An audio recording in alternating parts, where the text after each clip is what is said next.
Hello students, कैसे हो आप सभी। राइट इन्फो टीचर पर आप सभी का स्वागत है। NEET UG state quota counselling regarding काफी इंपॉर्टेंट अपडेट है। Finally Chhattisgarh NEET UG MBBS BDS counselling के लिए रजिस्ट्रेशन स्टार्ट हो चुके हैं। आप अप्लाई कर सकते हैं और आगे का जो प्रोसेस है यानी कि choice filling and choice locking ये भी आप कर सकते हैं।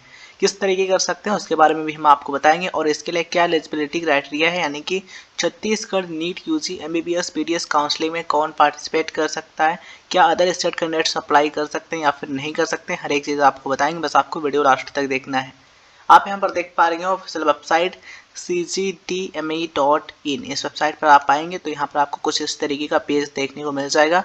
यहाँ पर आपको ये जो नोटिफिकेशन है वो देखने को मिल जाएगा। 19 जनवरी 2022 को नोटिफिकेशन आया है एमबीबीएस पीडीएस के लिए। जब आप इस पर क्लिक करेंगे मोर पर, देखिए जब आप इस पर क्लिक करेंगे कुछ इस तरीके का दिखेगा। यहाँ पर आप देख पा रहे हो सूचना यानी कि इन्फॉर्मेशन। जब आप इस पर क्लिक करेंगे तो कुछ इस तरीके से आपको ये जो इन्फॉर्मेशन ब्राउचर है वो देखने को मिल जाएगा, जैसा कि आप यहाँ पर देख पा रहे होंगे। इसमें टोटल 39 यानी कि 39 पेजेस हैं, लेकिन स्टार्टिंग के जो पेजेस हैं वो आपके लिए काफ़ी इंपॉर्टेंट हैं। आप यहाँ पर देख पा रहे होंगे 19 जनवरी 2022 का नोटिफिकेशन है। यहाँ पर आप देख पा रहे होंगे रायपुर दिनांक इतना इतना सूचना। राज्य के शासकीय एवं निजी चिकित्सा महाविद्यालय एवं दंत चिकित्सा महाविद्यालय में संचालित स्नातक पाठ्यक्रम यानी कि यहाँ पर बात हो रही है एमबीबीएस पीडीएस की में प्रवेश वर्ष 2021 हेतु ऑनलाइन आवेदन। मतलब ये है छत्तीसगढ़ के जो government medical and dental colleges हैं, जो private medical and dental colleges हैं, उनमें एमबीबीएस पीडीएस कोर्स में एडमिशन के रिगार्डिंग ऑनलाइन एप्लीकेशन फॉर्म जो है उनके रिगार्डिंग ये नोटिफिकेशन है।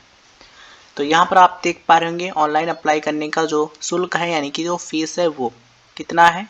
यूआर यानी कि रिजर्व कैटेगरी के जो कैंडिडेट्स हैं उनके लिए और ओबीसी कैटेगरी के जो कैंडिडेट्स हैं उनके लिए जो फीस है यहाँ पर बात हो रही है एप्लीकेशन फ़ीस की, वो है 1000 रुपये। और यहाँ पर आप देख पा रहे होंगे एसटी तथा एससी कैटेगरी के जो कैंडिडेट्स हैं उनके लिए है 500 रुपये यानी कि 500 रुपीज़। और एनआरआई कैंडिडेट्स के लिए है 10,000 रुपये, जैसा कि आप यहाँ पर देख पा रहे होंगे। ठीक है, यहाँ पर आप देख पा रहे होंगे ऑनलाइन आवेदन प्रारंभ तिथि यानी कि जो ऑनलाइन एप्लीकेशन फॉर्म है वो कब से स्टार्ट हो रहे हैं, तो 20 जनवरी 2022 से स्टार्ट हो चुके हैं। यहाँ पर टाइम आप देख पा रहे होंगे और यहाँ पर आप देख पा रहे होंगे लास्ट डेट है 28 जनवरी 2022 11:59 PM, मतलब रात 11:59 तक आप जितना भी प्रोसेस है उसको कंप्लीट कर सकते हैं। यहाँ पर मैं आपको बताना चाहूँगा ये जो अप्लाई करने का स्टार्टिंग डेट है वो है 20 जनवरी 2022 और ये जो लास्ट डेट है 28 जनवरी 2022। इसी के बीच में रजिस्ट्रेशन आपको करना होगा, फॉर्म फिल करना होगा और choice filling and choice locking भी करना होगा। ये फर्स्ट राउंड के लिए है, ठीक है। इसी के बीच में आपको सारा प्रोसेस करना होगा। इसके रिगार्डिंग इस नोटिफिकेशन में भी इंफॉर्मेशन दी गई है, हम आपको दिखाएंगे, बस आपको वीडियो लास्ट तक देखना है। पंजीयन शुल्क, यहाँ पर रजिस्ट्रेशन की जो फीस है उसके बारे में इंफॉर्मेशन दी गई है।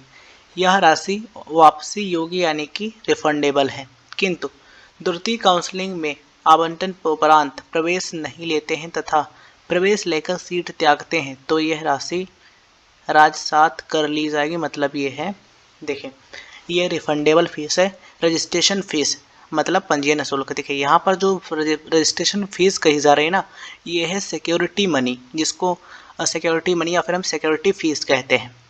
ठीक है, ये रिफंडेबल होती है, यहाँ पर भी रिफंडेबल है, किंतु द्वितीय काउंसलिंग में यानी कि जो सेकेंड राउंड काउंसलिंग का होगा उसमें अगर आपको सीट अलॉट हो जाती है तब आप सीट छोड़ देते हैं। मतलब सीट आपको मिल जाता है लेकिन आप एडमिशन नहीं लेते हैं उस सीट पर, तो ऐसे में ये जो आपका फीस है इसको हम रजिस्ट्रेशन शुल्क कह लें या फिर सिक्योरिटी फीस कह लें, वो आपका जब्त कर लिया जाएगा, मतलब वापस नहीं किया जाएगा। अगर आपको सीट नहीं मिलती है तो इस स्थिति में आपको ये जो फीस है ये वापस कर दी जाएगी, यानी कि रिफंड आपको मिल जाएगा। तो इस चीज़ को आप ध्यान रखिएगा। बीडीएस पाठ्यक्रम में यह पंजीयन शुल्क लागू नहीं है। मतलब ये जो है पंजीयन शुल्क यानी कि ये जो रजिस्ट्रेशन करने का शुल्क है ये ओनली एमबीबीएस के लिए। यहाँ पर आप देख पा रहे होंगे कितना है। अनरिजर्व कैटेगरी के जो कैंडिडेट्स हैं उनके लिए, किसके लिए, शासकीय महाविद्यालय हो, तो मतलब अगर आप किसी गवर्नमेंट कॉलेज में एडमिशन लेते हैं और अनरिजर्व कैटेगरी के कैंडिडेट हैं तो 10,000 रुपये का ये जो राशि है यानी कि जो अमाउंट है ये आपको पे करना होगा। यहाँ पर आप देख पा रहे होंगे निजी महाविद्यालय है तो यानी कि जो प्राइवेट कॉलेजेस हैं उनके लिए है 1 लाख रुपये। और यहाँ पर आप देख पा रहे होंगे SC ST और OBC कैटेगरी के जो कैंडिडेट्स हैं उनके लिए 5,000 रुपये ये शुल्क है गवर्नमेंट कॉलेज के लिए, और ये है प्राइवेट कॉलेज के लिए कितना है 1 लाख रुपये, जैसा कि आप यहाँ पर देख पा रहे होंगे। ठीक है, तो ये चीज़ें यहाँ आप ध्यान रखिएगा। इसके अलावा यहाँ पर बहुत इंपॉर्टेंट चीज़ें हैं। देखिए ये जो पॉइंट्स हैं इनमें बहुत सारी इंपॉर्टेंट चीज़ें बताई गई हैं काउंसलिंग के रिगार्डिंग, जो आपको ध्यान से पढ़ना है और देखना है। देखिए ऑनलाइन आवेदन एवं काउंसलिंग की प्रक्रिया के द्वारा की जा रही है, यहाँ पर आप देख पा रहे होंगे छत्तीसगढ़ इन्फोटेक प्रमोशन सोसाइटी के द्वारा की जा रही है। अतः तथ्य संबंधी जानकारी है तो फ़ोन नंबर इतना इतना दिया है, देखिए इसमें संपर्क करें, अथवा ये जो ईमेल आईडी दिया है इस पर आप कांटेक्ट कर सकते हैं। मतलब ये है अगर आप ऑनलाइन एप्लीकेशन फॉर्म फिल कर रहे हैं या फिर काउंसलिंग का कोई भी प्रोसेस कर रहे हैं, अगर आपको कोई भी दिक्कत आती, कोई भी प्रॉब्लम आती, कोई भी एरर आपको वेबसाइट पर देखने को मिलता है, तो ऐसे में आप इस कॉन्टैक्ट नंबर पर कॉल करके अपना प्रॉब्लम बता सकते हैं, उसका सोल्यूशन प्राप्त कर सकते हैं। इसके अलावा ये जो ईमेल आईडी दिया है इसके थ्रू भी आप उनसे कॉन्टैक्ट कर सकते हैं। यहाँ पर आप देख पा रहे हैं ऑनलाइन पंजीयन करने के पूर्व छत्तीसगढ़ चिकित्सा, दंत चिकित्सा एवं भौतिक चिकित्सा यानी कि फिजियोथेरेपी स्नातक प्रवेश नियम 2018 का पूर्णतः अध्ययन कर लें, विशेषकर आरक्षण, काउंसलिंग प्रक्रिया, बॉन्ड इत्यादि। ठीक है, तो इन चीज़ों से रिलेटेड जो जानकारी है वो आपको लेनी चाहिए अगर आप इसमें अप्लाई करने वाले हैं। ठीक है, यहाँ पर आप देख पा रहे हैं पॉइंट नंबर 3, ऑनलाइन आवेदन के साथ ही संस्था का चयन भी करें, क्योंकि संस्था चयन है तो अतिरिक्त समय नहीं दिया जाएगा। देखिए हमने आपको स्टार्टिंग में ही बताया था कि ये जो टाइम दिया गया है रजिस्ट्रेशन करने का और वो जो लास्ट डेट है उसी के बीच में आपको चॉइस फिलिंग भी करना होगा, चॉइस लॉकिंग भी करना होगा। ठीक है, अलग से आपको टाइम नहीं दिया जाएगा, मतलब ये जो डेट दिया गया है उसी के बीच में आपको फॉर्म फिल करना है और चॉइस फिलिंग और चॉइस लॉकिंग ये जो प्रोसेस है ये भी आपको करना होगा। आप यहाँ पर देख पा रहे हैं पॉइंट नंबर 4, यदि ऑनलाइन आवेदन पूर्ण करने के बाद लॉक एंड सबमिट भी कर चुके हैं तथा ऑनलाइन आवेदन में परिवर्तन करना चाहते हैं तो परिवर्तन हेतु यानी कि एडिट करने के लिए शुल्क है 1000 रुपये जमा कर ऑनलाइन आवेदन की अंतिम तिथि तक परिवर्तन कर सकेंगे। इसका मतलब ये है अगर आपने एप्लीकेशन फॉर्म फिल कर दिया है, जितना भी प्रोसेस है वो कंप्लीट कर दिया है और उसमें आपसे कोई भी गलती हो गई यानी कि कोई मिस्टेक आपसे हो गई है, अगर आप उसको सही कराना चाहते हैं, मतलब आप उसमें करेक्शन कराना चाहते हैं, तो ऐसे में आपको 1000 रुपये का ये जो शुल्क है यानी कि जो फीस है ये पे करना होगा और आप जो करेक्शन है वो करा सकते हैं, वो चीज़ जो गलती हुई है वो सही हो जाएगी। किस डेट तक, ये जो लास्ट डेट है अप्लाई करने का उस डेट तक। ठीक है, ध्यान रखना है अगर कोई मिस्टेक हो जाता है और आप लॉक एंड सबमिट भी कर चुके हैं तो ऐसे में आप इसको सही करा सकते हैं, ये शुल्क आपको पे करना होगा, ऐसा यहाँ पर नियम है।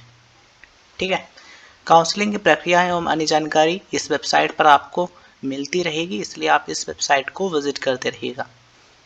ठीक है, इसके अलावा स्टूडेंट्स यहाँ पर बहुत सारी इंपॉर्टेंट चीज़ें हैं, आप इनको पढ़ लीजिएगा। और चलिए अब हम बात करते हैं एलिजिबिलिटी क्राइटेरिया के बारे में, यानी कि इसमें कौन अप्लाई कर सकता है और कौन नहीं कर सकता है। आप यहाँ पर देख पा रहे होंगे पात्रता यानी कि एलिजिबिलिटी। देखिए यहाँ पर मैं आपको सबसे पहले बता दूँ कि जो यहाँ के गवर्नमेंट मेडिकल कॉलेजेस हैं या फिर डेंटल कॉलेजेस हैं, अगर आप उनमें एडमिशन लेना चाहते हैं तो उनके लिए ज़रूरी है कि आपकी जो एज है कम से कम 17 वर्ष यानी कि मिनिमम 17 ईयर्स हो और अधिकतम 25 वर्ष है, तो आप इसके लिए अप्लाई कर पाएंगे। इसके अलावा ज़रूरी चीज़ है कि आप छत्तीसगढ़ के स्थायी निवासी हों, यानी कि वहाँ के आप मूल निवासी हैं, डोमिसाइल कैंडिडेट हो।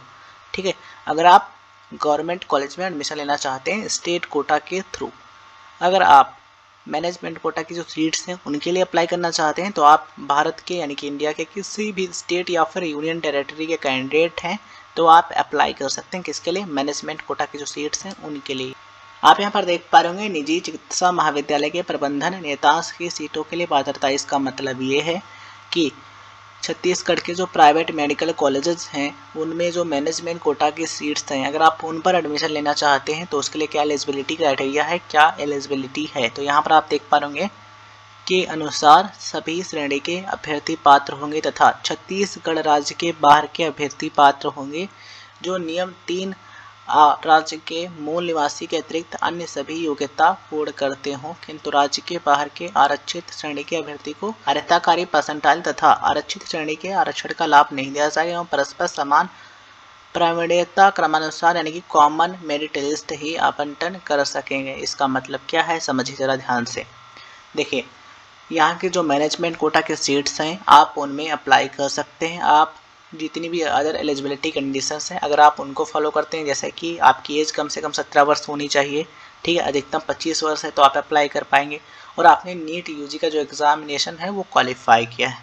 इसके अलावा 12th में आपके पास physics chemistry biology and English या फिर physics chemistry biology and biotechnology ये सब्जेक्ट हैं और उनमें जो परसेंटेज बताया गया उतना परसेंटेज आपका होना चाहिए और आपने नीट यूजी का एग्ज़ाम क्वालिफाई किया हो, ठीक है।